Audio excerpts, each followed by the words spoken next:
I'm going to call this specially called meeting of Mayor and Council for the City of Snellville for Thursday, December 15th to order. The time is 6:33. I'm running the meeting tonight as Mayor Pro Tem. Our mayor is home sick in bed, and he's got out-of-town travel plans Saturday, so he's trying to get well. So we'll go ahead with our meeting agenda. So we call to order. We'll open up the public hearing. Tonight we have 4 items, all related to Unified Development Code. So we'll go to item A, second reading on ZOA 16-02. And Caleb, I think you're going to speak on that. Thank you very much, Madam Mayor Pro Tem and Council. My name is Caleb Rosico for members of the public, and I am here tonight to ask here to speak on an ordinance before you, which is a very important part of achieving the future of the city of Snellville. The ordinances before you this evening are to put in place zoning regulations and comp plan amendments that will support the realization of the town center vision that you've been working on so diligently for several years now. These are a set of regulations that we have worked with your staff and area stakeholders on for several months now. We have made a very deliberate effort to make sure that the regulations before you really are consistent with your community vision for your future. Key elements of the ordinance before you are to improve the quality of design in the town center as it is developed, to ensure that we have a wide range of uses that are consistent with community values and community needs and business recruitment in the town center, to expand the quality and design of new open spaces in the corridor, and then very importantly, put in place a development-friendly framework that gives council the ability to, on a case-by-case basis, review future developments that come into the city and ensure that they are in fact consistent with the plan. As you are aware, as members of the public are aware, we have gone through the ordinance at work sessions with the council. We have gone through the ordinance with the planning commission and received support from that body. And I'm really here this evening just to answer any outstanding questions that you may have. As a planner who has worked with your community on both the UDO and this particular effort, I feel very comfortable that it is going to be a very important tool as the city moves forward, and that it should be something that you are all very proud of. So I would love to answer any questions that you may have. Are there any questions of the council? Okay. Thank you, Caleb. All right, so there were no questions or discussion of council, so I'll entertain a motion.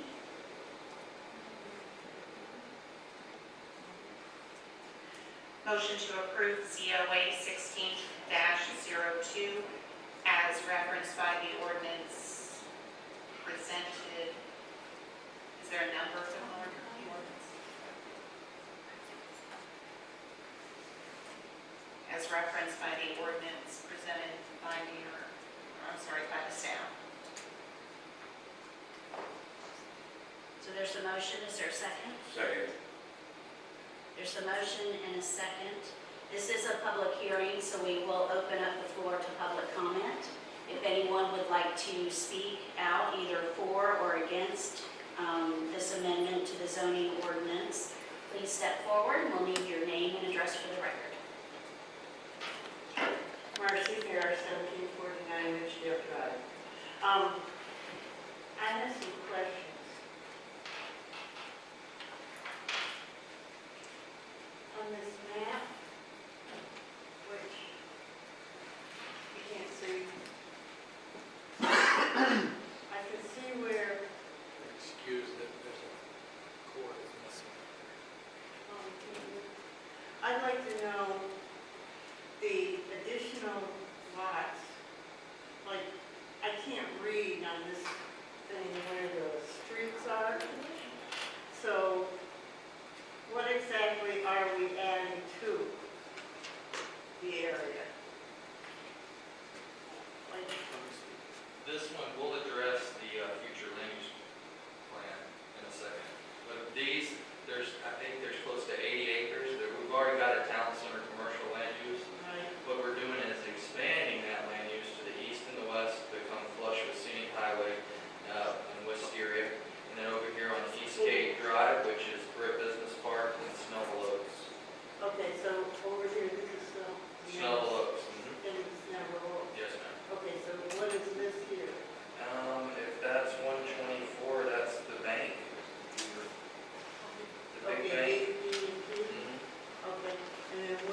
I think he should. Okay. On page 8, vehicle parking. If you do off-site parking for multi-use, and it was in a garage. Parking deck? Yeah. Okay. How are you going to make it look good? So you can't tell it's a parking deck? We've got architecture. And how far away? Where's the exact citation in? Which one? This is the vehicle parking. The question was, how do we ensure that parking has to look good? Yeah, in a parking deck. Yes. Because you've got off-street parking, and you've got on-street parking. I have a question about that too. If council looks at the bottom of page 9, and I'm sure that I'm here, section P is a whole set of design criteria specifically related to the design of parking structures. The idea there is that parking structures should have to be architecturally compatible with the vision of the town center. In certain areas, they actually have to have active uses at the street level. But then, in addition, in areas where that wouldn't make a lot of sense, there are some very robust landscaping requirements that are in there. So, in terms of parking decks, it would have to have aesthetic appeal. In addition, however, we do recognize that there are, if I may show you, there are additional requirements that have been created on page 13 addressing the design of parking lots. Yeah. So in addition, we have requirements that parking lots have to be screened. They can be screened with hedges, they can be screened with a low brick or masonry wall, and then they can be screened with a change in topography. But I was concerned about parking decks. Yes, and the deck standards are all right in here. Okay, so now, what about people in these cottages and other things that don't have a parking space? Where are they going to be parking? Well, the idea is that In there the would, residential? yeah, the idea is that there would still be parking that would be provided by the developers in the complex. It would be virtually impossible for an investor or a builder in Snellville today to build housing without it. So what the idea on the cottages was intended to allude to was that when you have a cluster of homes, they may not all have their parking in the lot. They may have a common parking lot 1 or 2 or 3 houses away. It's a design approach that you've seen in a lot of communities where you may not have it in your lot, but you can have it within 50 to 100 feet. So that would give the developer the option to do that. It doesn't require they do it. Certainly they'll do whatever the market demands and whatever they think will sell. Okay, now, can you explain these display cases? Where exactly? It says minimum depth of 5 feet and minimum 65% fenestration. I have to look that up. This isn't written for the normal person like me. Yeah, well, unfortunately, fenestration is a term that is currently in your code, so we wanted to carry it over here. But we may long windows in the future if that helps, when we rewrite the full UDO. Essentially, what that part of the code refers to is that if a parking deck is on what we call a storefront street, which is a very important street such as Oak or Wisteria, they have to have a higher degree of design.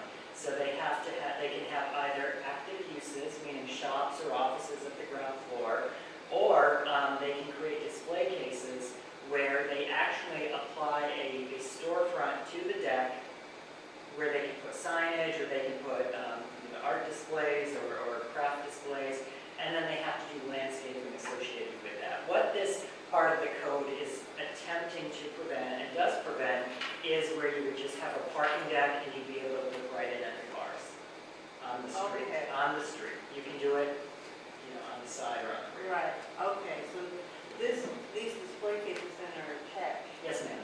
Yes, ma'am. Okay. And fenestration is glass. Well, that's not what the dictionary said, but I figured out later. Okay, buffer strips. It says no buffer strips.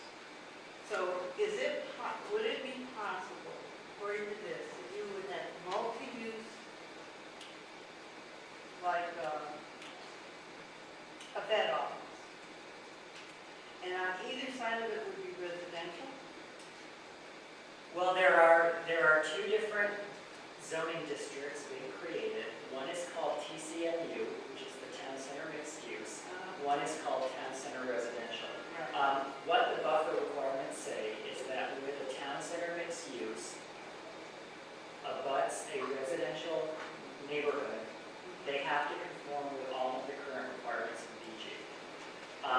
If the same applies if a Town Center Residential also abuts the neighborhood, they would have to conform to the buffer requirements of NU.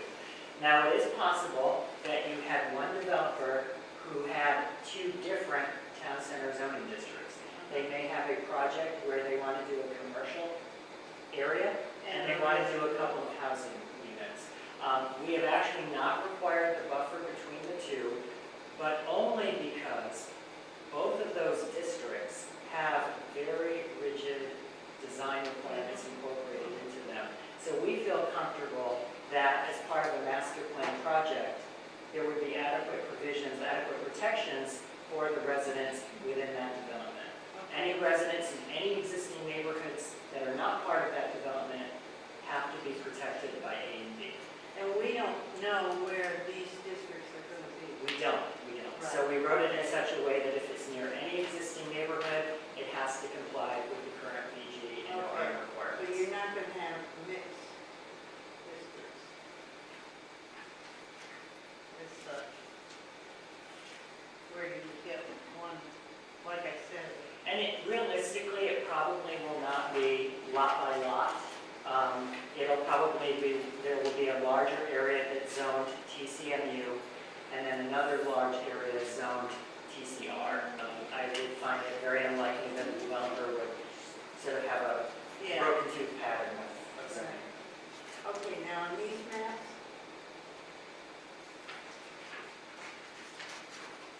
this is the current. We're gonna do those. This is the proposed. We're gonna do those. Are you? Yeah, we Because got I can't tell the difference between these. this.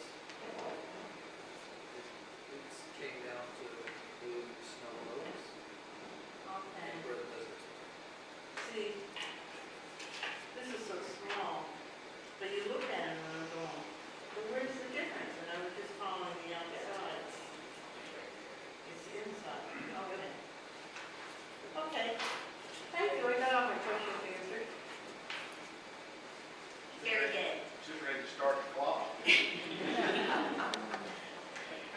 Is there anyone else that would like to ask questions or speak in opposition or for it?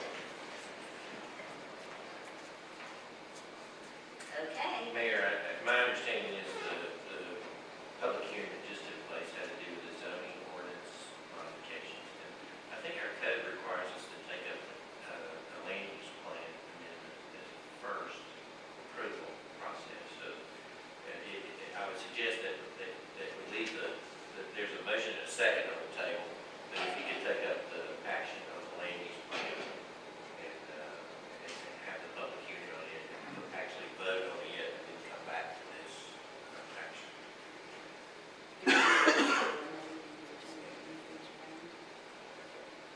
And then with this, we need to table this.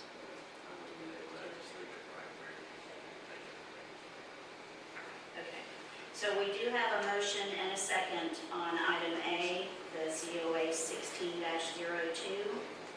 But we will move forward, before we take the vote on that, the city attorney, what his advice here was that we need to take up the land use plan, the future land use plan adoption for that change before we vote on the zoning ordinance.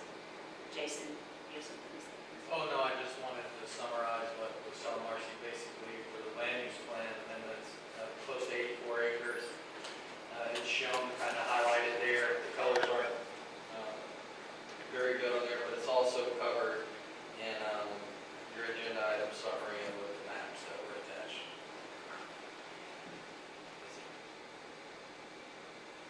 so I will entertain a motion on LUP 16-02, consideration and action on amendment to the 2030 Comprehensive Plan Future Land Use Map as amended to expand the boundary for the land use area designated as Town Center Commercial by 84.58 acres containing 52 plus or minus parcels. Motion to approve LUP 16-02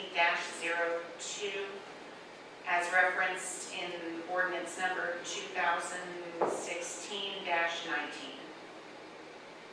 I have a motion, is there a second? Second.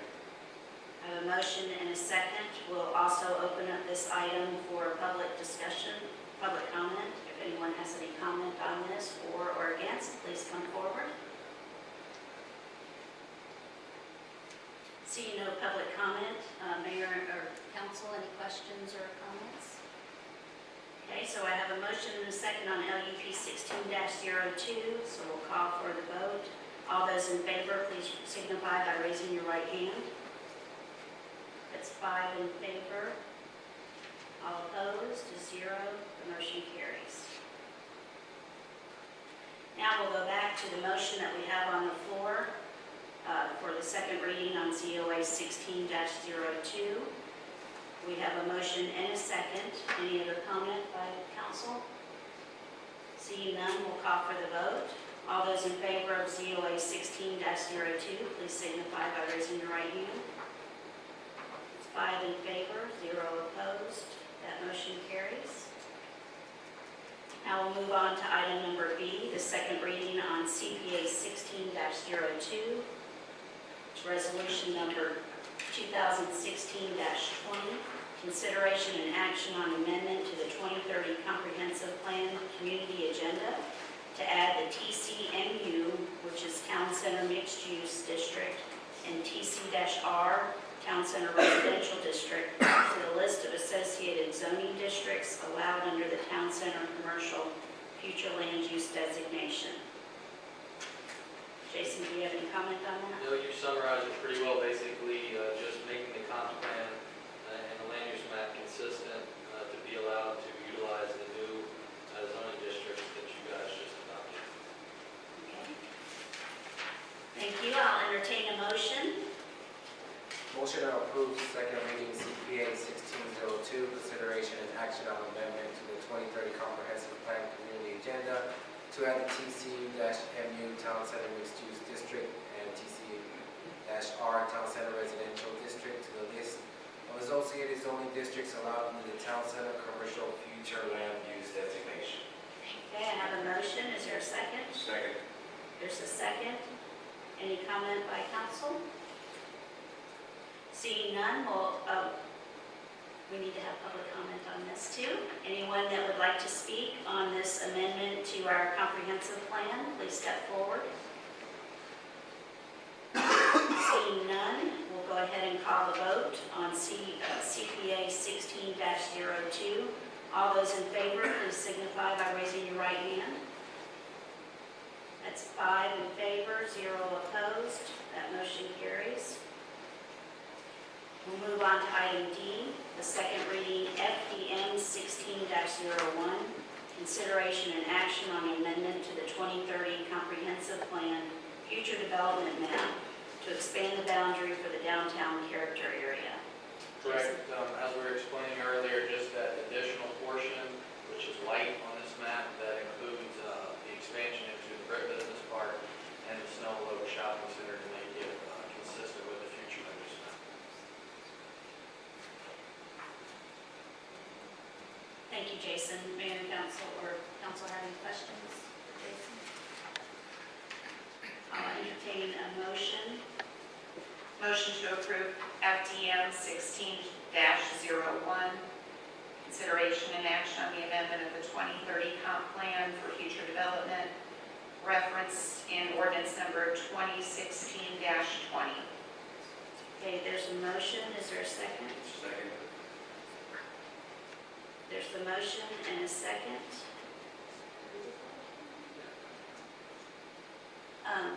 We'll open up this to the floor if anyone would like to speak for or against.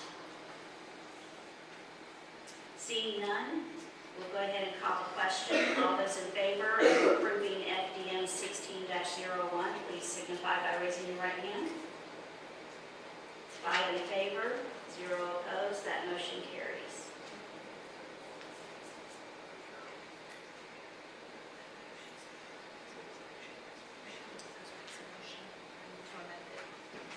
We said that it was an ordinance, but it's really a resolution. Just a minute. Description of the claims. In her motion, she said.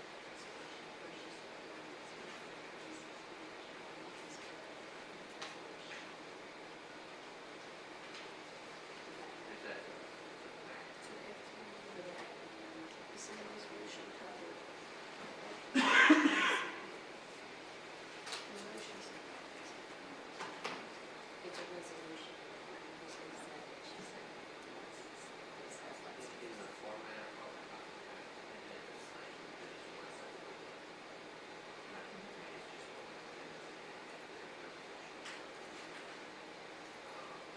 Yes, yeah, but She just called it. the written document.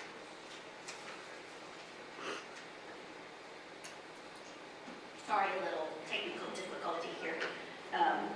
So that brings us to the end of our meeting, correct? So I'll entertain a motion to adjourn the meeting. Motion to adjourn. There's a motion, is there a second? Second. All those in favor, please signify by raising your right hand. 5 in favor, we are out, and it is 7:55.